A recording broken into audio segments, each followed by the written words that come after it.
चलिए आप इसी को स्टॉप लॉस वाले को हम चार्ट पे एक एग्जांपल के रूप में देख लेते हैं। जैसा ये हमारा एक एग्जांपल चलता आ रहा है, इसके अंदर सबसे पहले हमने क्या किया, टाइम फ्रेम चूज किया। डेली हाई टाइम फ्रेम है डी और उसके साथ 15 मिनट हमारा लोअर टाइम फ्रेम है। उसके बाद हमने ट्रेंड आइडेंटिफाई किया। ट्रेंड क्या है हमारा, अप ट्रेंड है, ठीक है, ट्रेंड अप ट्रेंड है। देन हमारा व्यू हो गया, बुलिश ट्रेड लेनी है। वैल्यू जोन हमारा ये हमने मार्क कर रखा है, ये वाला एरिया है, इसके अंदर कुछ भी एक्टिविटी इसके आसपास मुझे मिलेगी, कोई भी bullish activity, then I will enter.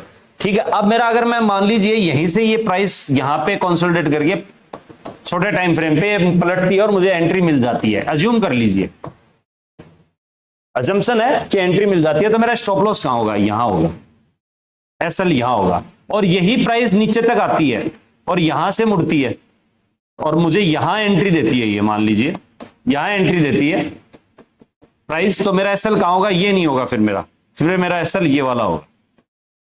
ठीक है जी, ये थोड़ा सा समझने लायक बात है कि आपका एसएल आपके एंट्री पे डिपेंड करेगा, उससे पिछला स्विंग लो, जहां एंटर कर रहे हो उससे पिछला, करंट नहीं, उसके पास वाला नहीं, उससे पहले वाला स्विंग लो। ओके, दूसरा कोई एग्जांपल इसमें देखना हो, जैसे मैं बात करूं हायर टाइम फ्रेम, इसमें मान लीजिए आप वीकली ले लीजिए।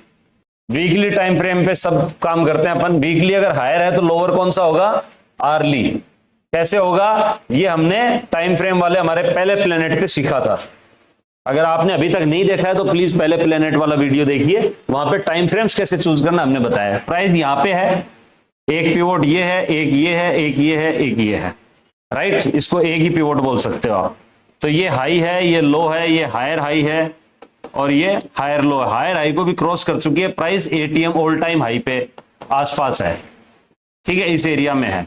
अब यहां पे मेरे को ट्रेड करना है तो क्या करूंगा, either I will wait for here, यहां पे प्राइस आए, ठीक है, मेरा सीआईपी एरिया होगा ये, या फिर मैं वेट करूंगा कि यहां पे ये कहीं से भी एक बार टर्न ले और वापस जाए। तो जब वापस जा रहा होगा तो यहां पे मैं एंटर करूंगा। अभी मैं ट्रेड कर सकता हूं इसमें, वीकली बेसिस पे नहीं कर सकता, मैं एंट्री नहीं ले सकता वीकली बेसिस पे। मेरी एंट्री कहां पे थी, इसके अंदर यहां पे। मेरा स्टॉप लॉस कहां था, अगर यहां एंट्री थी तो ये मेरा एसएल था। इससे पहले मेरी एंट्री कहां थी, ये मेरा सीआईपी एरिया था। अगर मैंने यहां एंट्री ली थी तो मेरा एसएल यहां था। ठीक है, क्लियर है, ये एग्जांपल है वीकली टाइम फ्रेम, बड़ा टाइम फ्रेम लिया उसका। फिर से मैं बताऊं आपको, अगर मेरी एंट्री यहां थी इस एरिया में तो मेरा एसएल यहां था, एंट्री यहां थी, एसएल यहां था, ठीक है। यही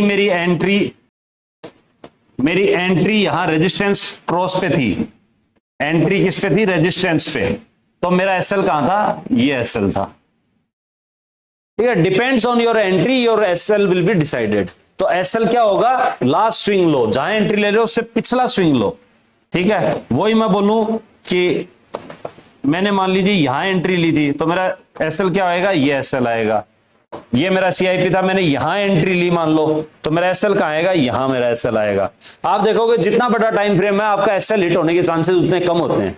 इसलिए कहते हैं कि बड़े टाइम फ्रेम पे हम अपने क्लासेस में याक ट्रेडिंग में वीकली और 1 आवर पे काम करने के लिए बोलते हैं बिगिनर्स को, क्योंकि ये बेस्ट टाइम फ्रेम होते हैं। यहां पे आपका वीकली बड़ा टाइम फ्रेम और आवर्ली छोटा टाइम फ्रेम अगर आप चूज करते हैं तो आपके चांसेस हैं कि जो सेटअप आपने क्लासरूम में पढ़े हैं वो एज इट इज काम करें। Probability of success is very high.